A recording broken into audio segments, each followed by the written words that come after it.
시편 몇 편이죠? 네? 130편.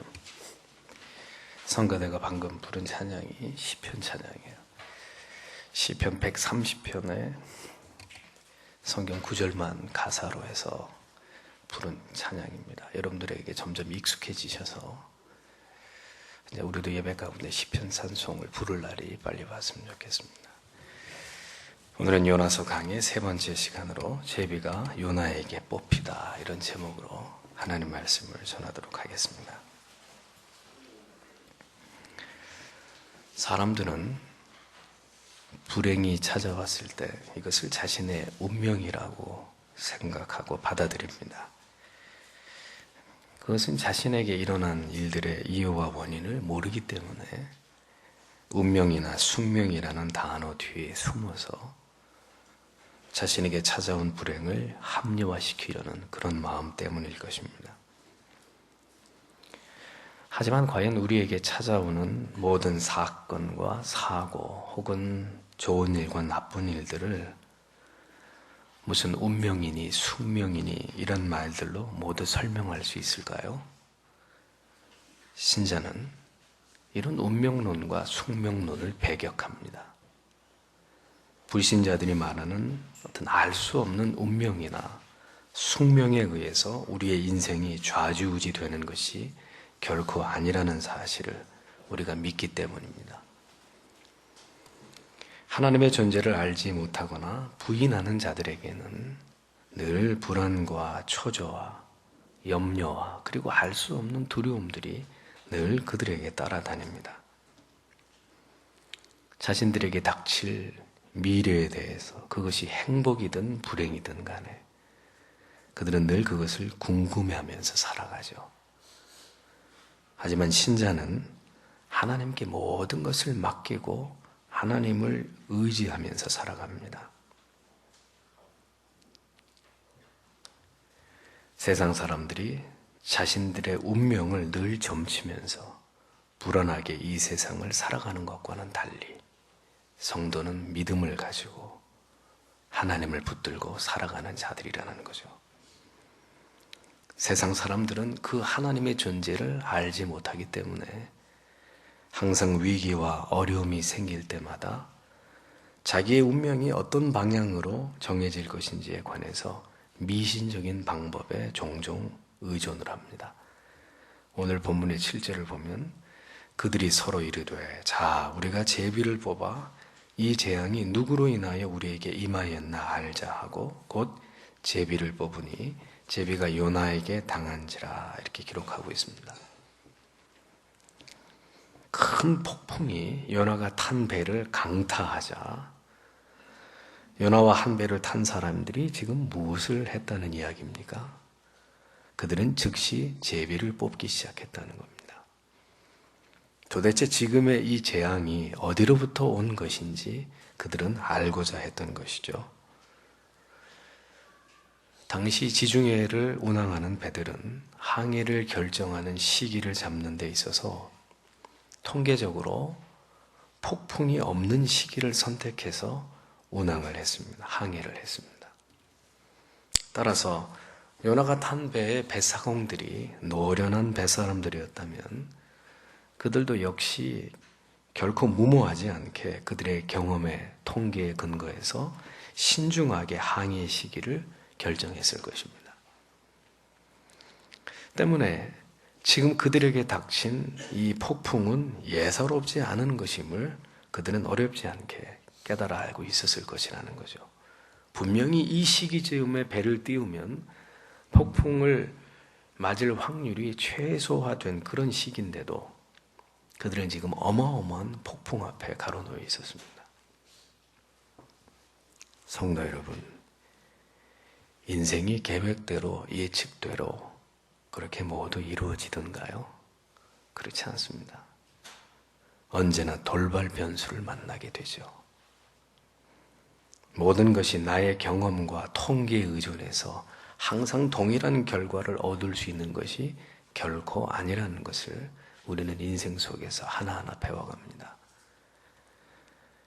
그 이유는 모든 것을 초월해서 역사하시는 하나님의 간섭하심이 있기 때문입니다.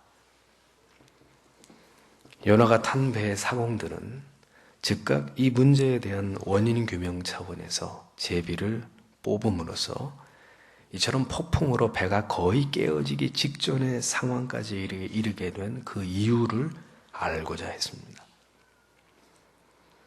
하나님을 알지 못하는 자들은 언제든지 그 모든 원인을 그들 안에서 규명하고 정의하려고 합니다. 무엇이든지 설명이 되어야 되고 정의를 내릴 수 있어야 그들은 불안해하지 않는 사람들이에요. 그래서 고대 시대는 종종 제비를 뽑아서 이것을 규명하곤 했습니다. 혹은 오라클, 신탁을 통해서 신의 뜻이 무엇인지를 찾고 그것에 의존하기도 했던 그런 기록들을 볼 수 있습니다. 자, 그러면 오늘은 어떠한가요? 이 시대는 과학의 힘을 빌어서 그런 것들을 규명하고 파악하려고 합니다. 무엇이든 과학과 이성을 들이대고 그들 나름대로의 진실을 찾으려고 노력을 하죠. 하지만 그들의 이성적인 논리나 과학적인 증명으로도 결코 풀 수 없는 것이 있으니 그것은 바로 비상한 방법으로 인간의 개개인의 역사 속에서 개입하시는 전능하신 하나님의 섭리와 역사입니다. 제비를 뽑는 방식은 불신자들만이 사용하는 방법이 아니었습니다. 구약시대 제사장들도 우림과 둠빔, 일종의 주사위와 같은, 주사위는 아니지만 일종의 그러한 작은 돌멩이 같은 이런 것들로 하나님의 뜻을 파악하는데 제비를 뽑는 방법을 사용했던 것을 보게 되죠. 자, 아무튼 그들은 제비를 뽑았고 마침내 그 제비가 요나에게 뽑혔다고 성경은 적고 있습니다.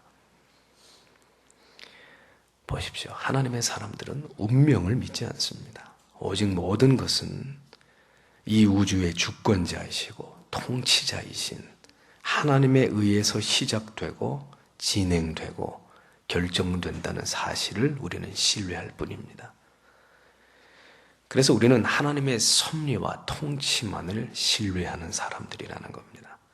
아무도 이 하나님의 통치 밖에 있을 수 없습니다. 그것은 신자도 불신자도 예외일 수가 없는 것이죠.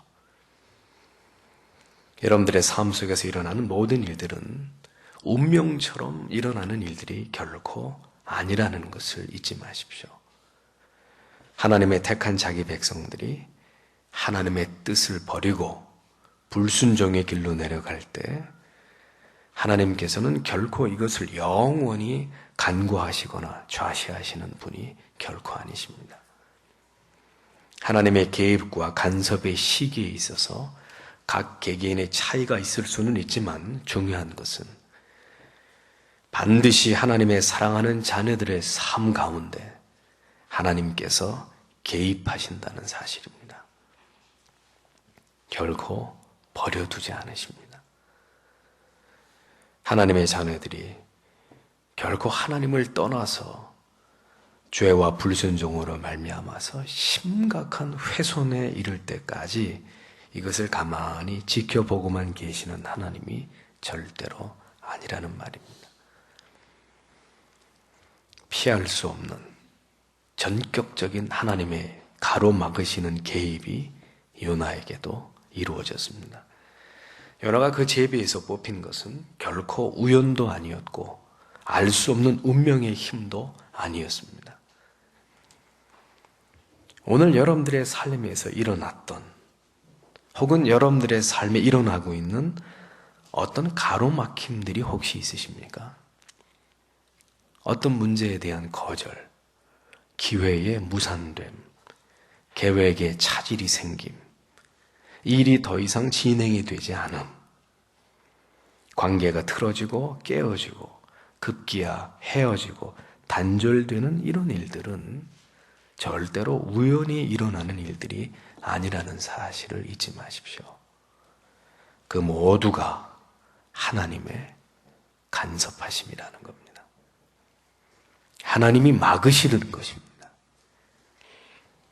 여러분들의 뜻대로 되지 않도록 하나님께서 저지하시는 것입니다. 아무도 이 하나님의 개입을 피할 수 없고 막을 수 없는 거예요.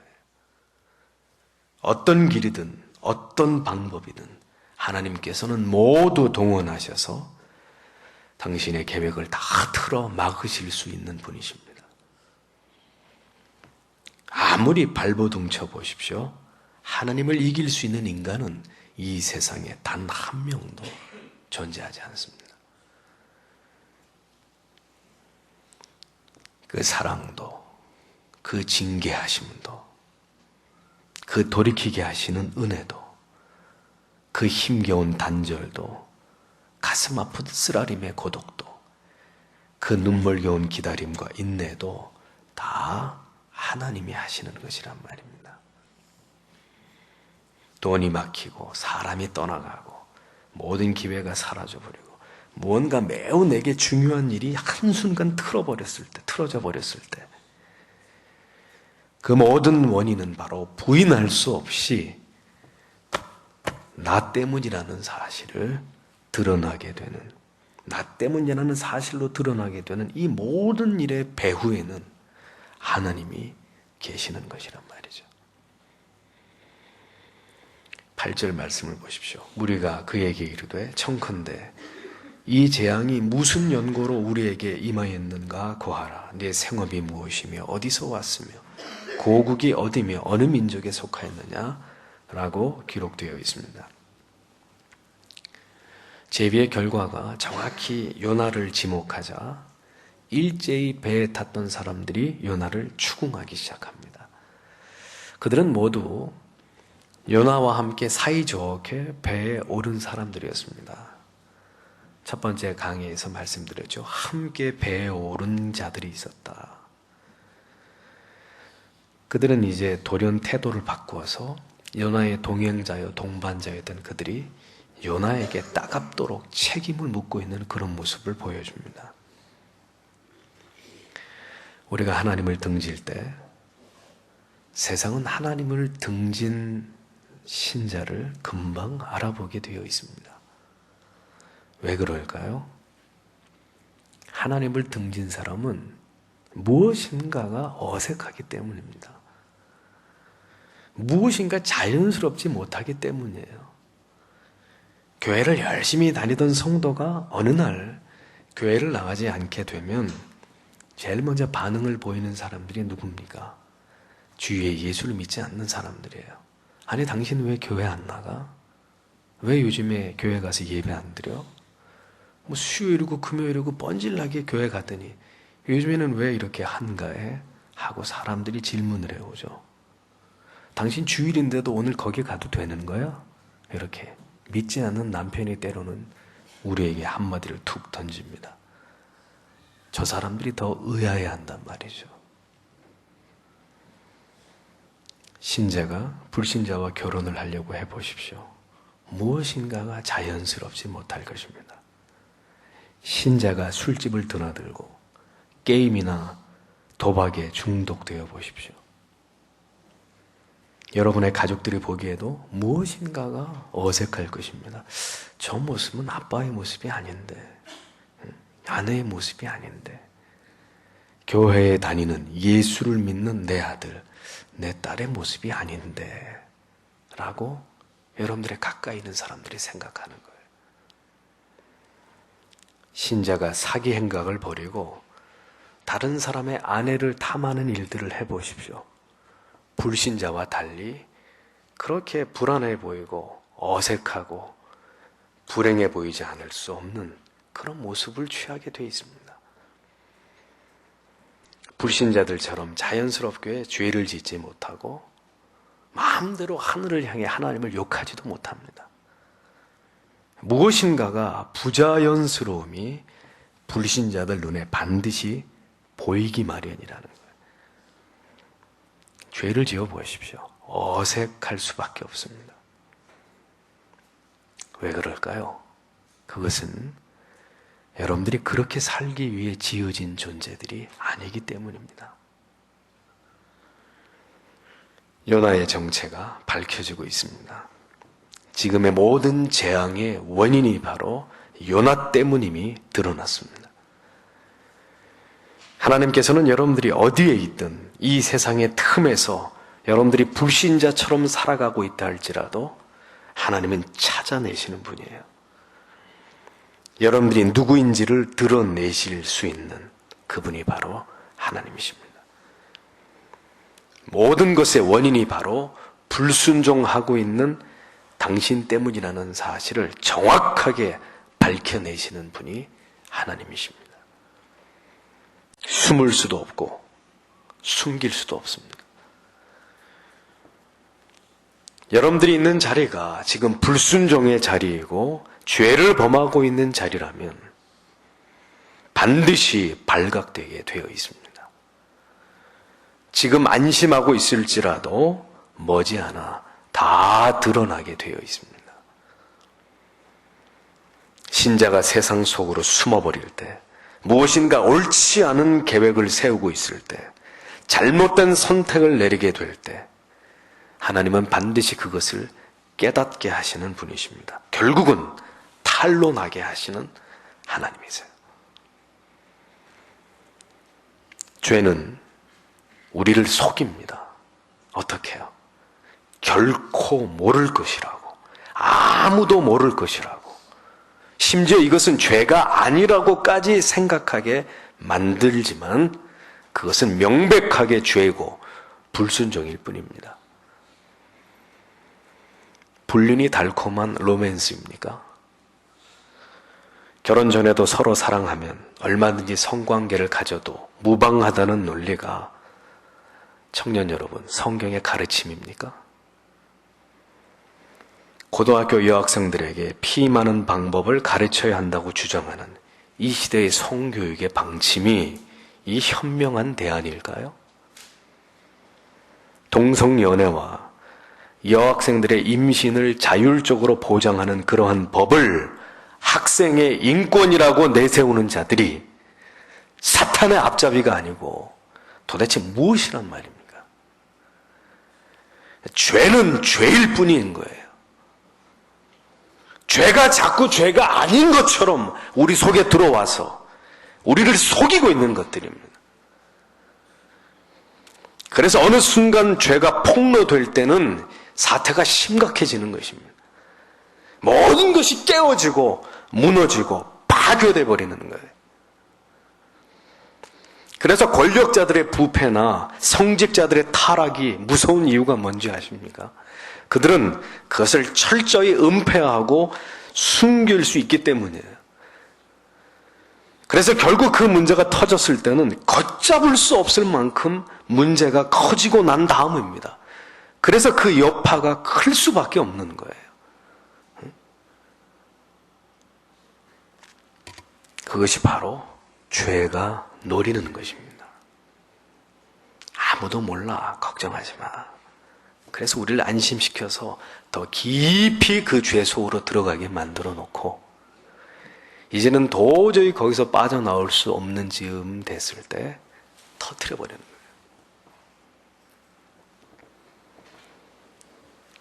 생업이 무엇인지, 어디서 왔는지, 어느 나라 출신이고 어느 민족인지를 뱃사람들이 요나에게 추궁하기 시작합니다. 비참한 일입니다. 성도 여러분, 이렇게 신자가 세상에 의해서 발가벗겨질 수 있다는 사실을 기억하십시오. 다윗의 죄도 나단 선지자에 의해서 기어이 드러나고야 말았지 않았습니까? 그럼 무엇을 기대하셨습니까? 세상에 언제까지나 여러분들을 좋아해주고 금가루를 뿌려주고 언제까지 여러분들의 불의와 불법을 눈감아 줄 거라고 믿으셨습니까? 기억하십시오. 신자가 불신자처럼 불신자와 어울려 살아갈 때 언젠가는 그들에게 수치를 당하게 되고 여러분들의 정체가 폭로되면서 거룩한 신자의 명예를 잃어버리는 일들이 일어날 수 있습니다. 회사에서 한참 소리를 지르면서 멱살을 잡고 동료와 싸우고 있는데 누가 한마디 툭 던지죠. 이봐, 박 대리, 당신 교회 다니는 사람 아니야? 회식 술자리에서 한참 술잔을 기울이는데 누가 한마디 툭 던집니다. 당신 교회 집사라고 하지 않았어? 학교에서 시험 시간에 몰래 컨닝을 하고 있는데 학생이 툭 한마디 던집니다. 너 아버지가 목사라 그러지 않았냐?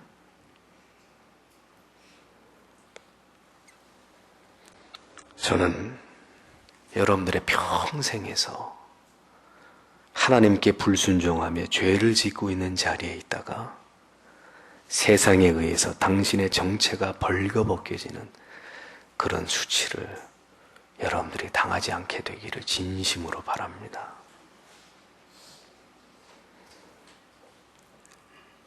세상이 그렇게 하는 것 같지만 결국은 그렇게 되도록 최종적으로 승리를 하신 분이 누구냐? 하나님이시란 말이에요. 그분이 다 드러나게 하시는 거예요. 그것이 치료의 방법이기 때문에. 성도가 하나님의 뜻을 거절하고 불순종의 길로 내려갈 때 마침내 얼마나 우리에게 고통스러운 일과 그 두려웠던 일들이 마침내 일어나고야 마는지를 하나님은 우리에게 다 경험하게 하십니다. 그냥 넘어가시는 분이 아니에요. 예수께서 마태복음 5장 13절에서 말씀하셨습니다. 너희는 세상의 소금이니 만일 그 맛을 잃으면 무엇으로 짜게 하려? 후에는 아무 쓸데없어 다만 밖에 버려져 사람에게 밟힐 뿐이니라 라고 말씀하셨습니다. 맛을 잃어버린 소금은 그냥 그대로 있는 것이 아닙니다. 아무 쓸데가 없어서 밖에 버려지고 그래서 지나가는 사람들에게 밟히는 신세가 될 뿐이라고 성경은 말씀하셨습니다. 지금 이 시대의 교회와 신자들을 보십시오. 그들은 지금 빛의 위치와 소금의 맛을 간직하고 있나요? 이 사회와 가정 곳곳에서 어둠을 밝히는 빛으로 그리고 맛을 내는 소금으로서의 사명을 다하고 있습니까? 환히 불이 밝혀진 조명 가게를 보십시오. 온갖 희왕찬란한 조명이 한 가게 안에 수십 개에서 수백 개가 켜져 있습니다. 오늘날 교회는 꼭 조명 가게와 같습니다. 또 여러분 염전에 가보셨습니까? 소금이 너무 흔한 나머지 모래처럼 상창고에 이렇게 쌓여 있습니다. 염전에 쌓여있는 소금 같은 교회와 성도. 저는 이 시대의 교회와 신자가 모두 다 빛을 잃었고 맛을 잃었다고 절망적으로 그렇게까지는 말하고 싶지 않습니다. 다만 그들이 있어야 할 곳에 있지 않고 그들끼리 서로 뭉쳐 있어서 어두운 곳은 그대로 어두운 채로 방치되고 있는 것이 문제이고 아무 맛이 없거나 혹은 부패해져 가고 있는 그곳에 그대로 맛도 없고 부패해져 가도록 썩어가도록 소금이 뿌려져야 될 곳에 뿌려지지 않고 있는 것이 문제라고 지적하는 것입니다. 모두 대형 소금 창고 안으로 그리고 대형 조명 가게 안으로 다 들어와서 자기들끼리만 서로 좋아하는 그런 형국이라는 거죠. 하지만 그도 잠시뿐입니다. 빛이 있어야 될 자리에 있지 않고 소금이 뿌려져야 될 곳에 뿌려지지 않은 그 역할과 사명을 다하지 못할 때 그렇게 그들만 모여서 서로 즐거워한 그 대가를 처절하게 세상이 교회와 성도들에게 물어오게 될 날이 오고야 말 것이라는 거예요. 하나님의 뜻을 거스리고 불순종하여서 배에 오른 요나는 이제 하나님의 간섭하심 속에서 마치 예리한 수술칼로 살이 한꺼풀 한꺼풀 벗겨지듯이 철저하게 고통을 당하면서 그의 자신이 벗겨지는 고통을 그가 당하기 시작합니다. 9절의 요나의 대답을 들어보십시오. 그가 대답하되 나는 히브리 사람이요 바다와 육지를 지으신 하늘의 하나님 여호와를 경외하는 자로라 하고 라고 대답하고 있습니다. 그는 자신이 히브리 사람인 것과 여러 가지 잡다한 신을 섬기고 있는 그들 앞에서 자신은 바다와 육지를 지으신 하나님 여호와를 경외하노라 하고, 잡다한 신을 섬기고 있는 게 아니라 나는 하나님 여호와를 경외한다. 요나의 답변은 아주 간결했지만 아주 정확하고 솔직하고 당당한 답변이었습니다.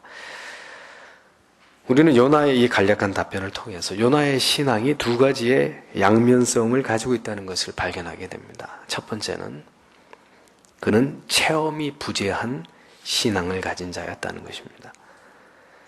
우리는 이 요나의 답변에서 짧은 혼란을 겪게 됩니다. 왜 그러냐? 아니, 하나님의 뜻에 불순종하고 다시생 배를 타는 요나의 모습은 뭐고, 이제 모든 게 다 발각이 되니까 이처럼 당당하게 자신의 신앙을 밝히는 요나의 모습은 또 뭐란 말이냐, 이런 생각이죠. 저는 이것을 보면서 요나가 그다지 높은 수준의 하나님을 향한 경외심이나 충성심을 가진 자가 아니었다라고 생각합니다. 그는 선지자이긴 했지만 그다지 사도 바울이나 혹은 모세나 아브라함처럼 그렇게 하나님과의 생생한 체험들을 많이 쌓아둔 그런 선지자의 부류는 아니었던 것으로 보인단 말입니다. 왜냐하면 그의 모든 태도가 그것을 방증하고 있기 때문입니다. 자, 그렇다고 볼 때 그는 지금 그냥 그 자신이 알고 있는 하나님에 대한 지식을 그나마 자신 안에 남아있는 하나님의 선지자로서의 어떤 작은 용기와 양심의 발로로서 그냥 그 객관적인 지식을 피력하고 있는 그런 것일 뿐으로 보여진다는 거죠. 뭔가 그가 대단한 뜨거운 가슴으로 그들 앞에서 막 자기의 하나님, 자기가 믿는 하나님과 신앙을 웅변하듯이 그렇게 얘기하고 있는 것이 아니라 그냥 자신이 알고 있는 하나님에 대한 단편적인 지식을 툭 내뱉고 있는 것일 뿐이라는 겁니다. 그래서 지식뿐인 믿음은 위험합니다. 언제든 배반할 수 있습니다. 예수님의 제자들을 보십시오. 베드로를 보십시오. 그들은 왜 예수님을 부인하고 예수께로부터 도망을 치고야 말았을까요? 그것은 예수께서 십자가에 죽으셔야만 했고 죽은 지 사흘 만에 부활하실 것이란 이런 예수님의 예언을 그들이 그저 지식으로만 이해했을 뿐이었기 때문이었습니다. 그것을 정말 믿었어야 되는데, 가슴으로 믿고 정말 예수가 하나님의 아들이고 그분이 사흘 만에 부활하실 것이라는 것을 확신했어야 되는데 그냥 예수님이 하시는 말씀이겠거니 하고 가볍게 들었습니다. 숱한 예수의 기적과 이사와 능력을 체험했는데도 불구하고 그들의 믿음은 불완전했고 단편적일 뿐이었다는 겁니다. 그들의 믿음은 힘이 미약했던 것입니다. 그 가장 큰 이유는 그들의 스승인 예수 그리스도가 메시아이심에 대한 그들의 확신이 단지 지식적인 부분이 더 많았기 때문이라는 거예요. 지식으로 그것을 이해한 부분이 더 컸다는 거예요. 성도 여러분, 잊지 마십시오. 신앙에서 지식이 매우 중요한 부분이기는 하나 또 지식뿐만이 신앙으로는 결코 우리는 온전해질 수 없어요. 불순종할 수 있고 배반할 수 있습니다. 넘어질 수 있고 패배할 수 있습니다. 그러면 뭐가 더 필요한 것입니까? 무엇일까요? 체험입니다.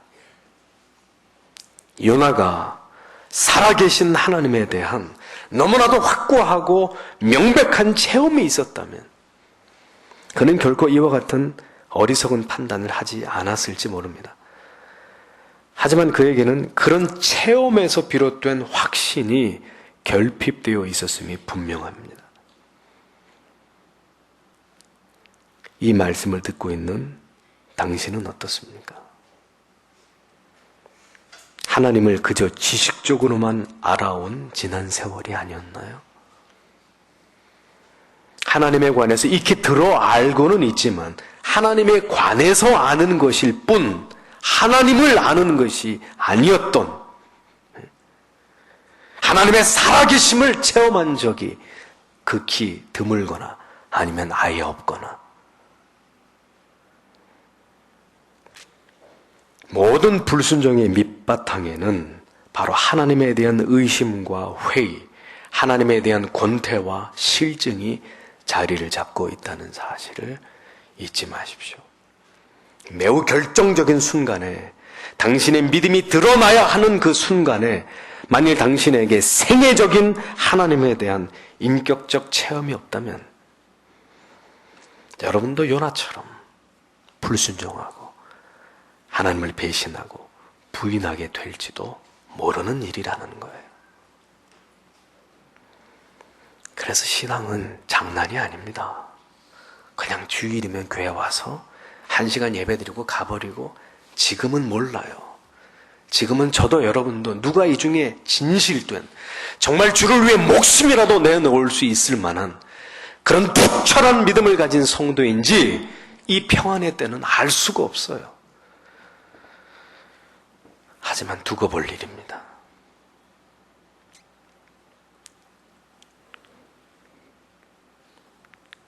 강력한 성령의 능력에 사로잡힘이 아니고서는 악한 영의 강력한 도전과 유혹을 우리는 이길 힘이 없는 자들이에요. 이것이 신앙에 있어서 얄팍한 지식만을 추구하는 신자들의 한계입니다. 머리로는 다 믿고 받아들이지만 실제 삶에서는 행하지 못하는 자들, 그 이유가 무엇일까요? 여러분들이 믿어온 하나님에 관해서 여러분에게 체험된 부분이 심히 결여되어 있기 때문이라는 겁니다.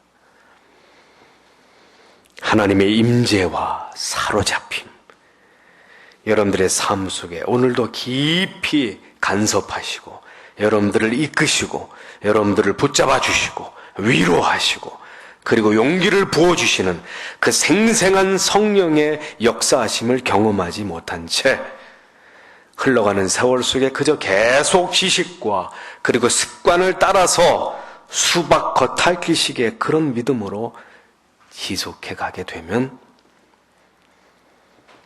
요나가 그러했던 것처럼 우리도 그럴 수 있는 거예요. 중요한 이야기입니다. 믿음이 있는 것 같았지만 결국 그 믿음은 종이처럼 쉬 구겨져 버리고 결국은 무참하게 무너지고야 마는 그런 믿음. 혹시 여러분들의 믿음이 그러하지는 않으신죠? 요나의 답변 속에서 찾아볼 수 있는 요나의 믿음 두 번째는, 그럼에도 불구하고 그는 이제 이 모든 상황 속에서 사랑의 추격자이신 하나님께서 자기를 마침내 찾아내셨다는 사실을 지금 요나는 서서히 깨닫기 시작하고 있는 그의 믿음을 볼 수 있는 거예요.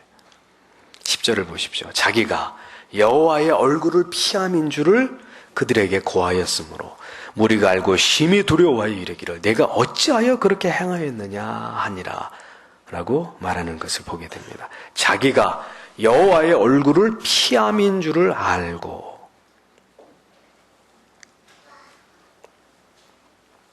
성도 여러분,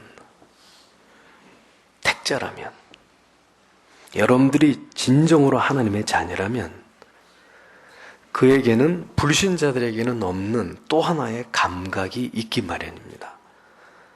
그것이 무엇이냐? 무엇인가 잘못되었을 때 하나님의 자녀들은 그것을 직감할 수 있는 영적인 직감의 능력이 있단 말이에요. 무엇인가 옳지 않은 길을 내가 걸어왔구나. 이것은 하나님이 기뻐하시는 일이 아니구나. 이 모든 일의 원인이 자신의 죄와 불순종 때문이라는 사실을 신자는 하나님의 사랑의 징계가 시작될 무렵에 그것을 깨닫기 시작하는 영혼의 어떤 직감의 기능이 있다는 말이에요. 이것이 하나님의 은혜입니다. 아무도 눈치채지 못하지만 다가오고 있는 임박한 불행 속에서 하나님의 징계의 전주곡이 들려올 때 신자는 눈치를 채게 돼 있어요. 이 모든 일이 바로 나로 말미암는 것이로구나. 나의 불순종과 하나님을 향한 배반에 그 돌이킬 수 없는 결과로구나 하는 깨달음이 오는 거예요. 양심이 소리를 치기 시작합니다. 정말 그 사람이 구원받은 하나님의 자녀라면 지금 제가 이야기하고 있는 이 모든 것들을 통감하게 되는 거예요. 물론 사람마다 다를 수는 있습니다. 어떤 사람은 처음부터 순순히 이것을 받아들이고 하나님 앞에 무릎을 꿇는 사람이 있는가 하면 어떤 사람은 계속 하나님을 원망하면서 더 맹렬하게 하나님 앞에 반항하고 거부하기도 합니다.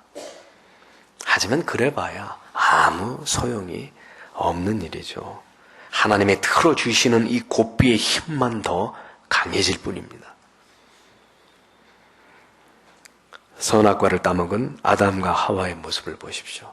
아무도 그들이 벌거벗었다고 말하지 않았지만 죄를 범한 직후에 그들은 서로의 벗은 모습에서 수치를 느꼈습니다. 그래서 풀숲에서 그들의 벗은 몸을 가리고 있었습니다. 왜 그랬을까요? 지금 무엇인가가 크게 두려워할 일이 일어나는 것을 그들은 직감했기 때문이에요. 아직 하나님께서 그들을 부르시기도 전에 그들은 여호와의 낯을 피해서 풀숲에 들어가서 숨어버렸습니다. 이것이 바로 양심의 작용이란 말이에요. 요나는 자기가 여호와의 얼굴을 피함인 줄을 그들에게 말하였으므로 라고 했습니다. 모든 원인이 바로 하나님을 불순종한 자신에게 있음을 그는 이제 그의 영적인 직감을 통해서 깨달아 알기 시작하고 있었던 거예요. 성도 여러분, 깨달을 수 있을 때 아직 희망은 있습니다. 이제 돌이키기만 하면 되는 거거든요. 돌아갈 길이 비록 멀고 험하기는 해도 또한 불순종과 죄의 그 철저한 대가를 지불해야 되는 고통이 수반되기는 하더라도 돌아가기만 하면 되는 거예요. 모든 것을 인정하고 주님, 저는 불순종했던 종입니다. 모든 것이 저의 죄 때문입니다. 하나님 저를 불쌍히 긍휼히 여겨주십시오 하고 무릎 꿇을 때 거기서부터 회복은 시작되는 거예요. 요나의 딱 한 가지 장점은 자신의 잘못을 신속하게 인정할 줄 알았다는 점입니다. 양심에서 들려오는 그 정의의 목소리를 더 이상 그가 외면하지 않았다는 거예요. 물론 외면하지 않을 수 없는 지경까지 하나님이 그를 그 마지막 순간까지 몰아가셨기 때문에 이것도 하나님의 은혜이기는 하나, 요나는 이제 더 피할 수 없는 하나님 앞에서 자기 신앙을 고백하고 있었습니다. 다윗도 이러한 하나님의 징계와 찾으시는 음성에 대해서 더 이상 피하지 않고 그가 신속하게 반응했음을 성경이 보여주지 않습니까? 하나님은 우리가 불순종한 가운데서도 그 불순종에 대한 스스로의 빠른 인정과 내가 했습니다. 하나님, 내가 그렇게 했습니다. 신속한 인정과 신속한 돌이킴의 태도를 하나님이 기뻐하시는 것입니다. 죄를 지어놓고도 계속해서 매가 가해지는데도 어디 때릴 테면 때려봐. 그리고 버티면 그 학생은 매를 더 맞을까요? 덜 맞을까요? 더 맞겠죠. 즉시 무릎을 꿇고 눈물을 흘리면서 제가 잘못했습니다. 제가 정말 잘못했습니다. 하고 빌면 10대 맞을 거 2대 맞고 끝나는 거 아니겠어요? 하나님의 긍휼이 발동한단 말입니다. 주님, 제 잘못입니다. 제 죄 때문입니다. 그러면 하나님이 매를 들어서 부들부들 내려치시려고 하다가도 그 매를 자기 아들에게 치시는 거예요. 그래서 예수님이 십자가에 달려서 여러분의 죄 때문에 돌아가신 거 아닙니까?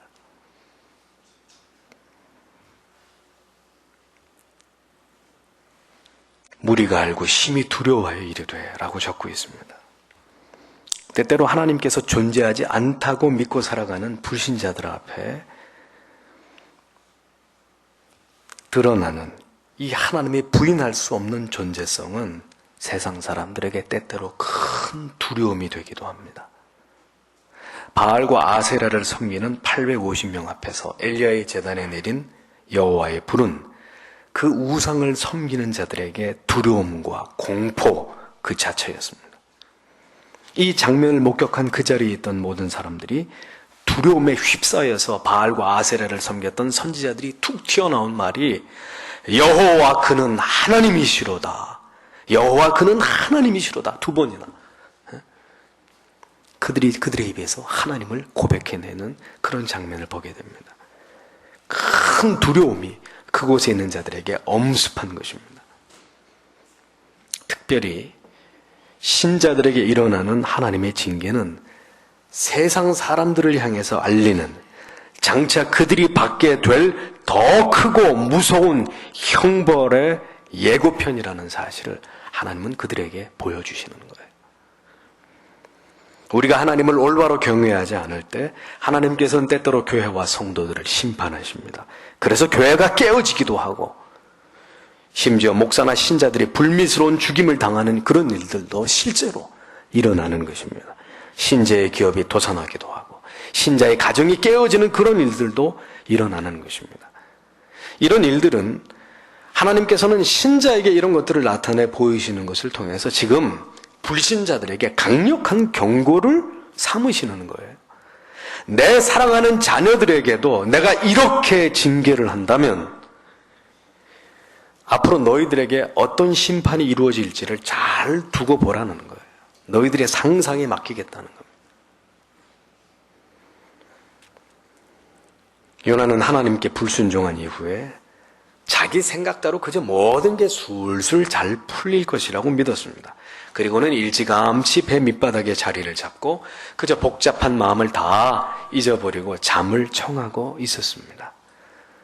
하지만 그 시간이 많이 지나지 않아서 하나님께서는 요나를 깨닫게 하고 그를 돌이키게 하기 위해서 폭풍을 몰고 요나를 추격해 오신 거예요. 숨길 수 없어요. 순종은 순종대로 그 아름다운, 그 귀하고 아름다움이 숨겨지지 않을 것이고 불순종은 불순종대로 끝까지 밝혀지고 드러나고 탄로나게 될 것입니다. 그것이 하나님께서 개입하시는 일이란 말이죠. 하나님의 방법입니다. 택한 하나님의 자기 백성을 다루시는 그분의 섭리란 말입니다. 하나님의 자녀는 무엇인가 그의 삶에 이상징후가 생길 때 즉시 자신을 돌아보는 감각이 있어야 되는 사람들입니다. 당신 때문이야, 누구 때문이야, 무슨 어떤 환경 때문이야 핑계대는 자들이 아니고 다른 사람에게 원망하고 투사하는 사람들이 아니고 즉각 자기를 돌아보는 사람이 되어야 합니다. 혹시 지금 여러분은 애써 이런 징후들을 무시하고 있는 것은 아닙니까? 무엇인가 매우 중요한 일이 잘못되어 가고 있다면 지금 깨닫고 돌이켜야 될 타이밍인데 자꾸 아니라고, 괜찮다고 여러분 자신을 두둔하고 계시진 않냔 말이에요. 더 치명적인 하나님의 깨닫게 하시는 고통의 방편들이 차례차례 임하기 전에 모든 것을 자인하고 이 모든 원인이 내 자신에게 있음에 대해서 인정하는 자세가 필요합니다. 하나님이 오늘 그것을 여러분들에게 원하고 계시는 거예요. 하나님은 오늘도 우리를 주목하고 계십니다. 오랜 지켜봄의 시간이 끝이 나고 충분히 하나님이 기회를 주었음에도 불구하고 여러분들이 돌이키지 아니하고 거듭 하나님의 뜻을 저버리고 세상을 선택할 때 마침내 드디어 하나님도 여러분들의 삶 속에 개입하시기 시작하십니다. 가공할 위력과 능력으로 서서히 여러분들을 추격해 나가실 분이 바로 하나님이십니다. 사랑의 하나님께서 당신의 사랑하는 한 영혼을 건져내기 위해서 바람처럼 그에게로 달려가실 것입니다. 모든 상황으로, 사건들로 당신이 지금 어디를 향해서 가고 있는지를 정확하게 가르쳐 주실 분이 우리의 하나님이십니다. 여러분들이 지금 어디로 가고 있든 무엇을 하고 있든 상관없습니다. 사랑의 추적자가 당신에게 임박했음을 잊지 마십시오. 결코 당신을 놓치지 않으실 하나님께서 당신을 잡으러 가실 것입니다. 갈 수 있으면 어디든 한번 가보세요. 그러나 여러분들이 기억해야 될 한 가지 중대한 사실은 만일 여러분들이 지구 끝까지 도망치더라도 하나님께서는 자신의 사랑하는 그 자녀를 건지시기 위해서 제 자리로 돌려놓게 하기 위해서 그분은 즉각 태풍을 움직여서라도 추격에 나서시는 하나님이시라는 사실을 잊지 마시기를 바랍니다. 누가 숨을 수 있겠습니까? 누가 감히 하나님의 낯을 피할 수 있단 말입니까? 누가 그 사랑에서 우리를 끊어놓을 수 있단 말입니까? 여러분들은 영원한 하나님의 사랑에 포로된 행복한 죄인들이라는 것을 기억하십시오. 그리고 돌이킴의 결단과 말할 수 없는 기쁘고 감격스러운 안도감이 여러분 마음속에 교차되는 이 주일 아침이 되시기를 간절히 바랍니다. 하나님의 은혜가 여러분 모두에게 함께 하시기를 바랍니다. 기도하겠습니다.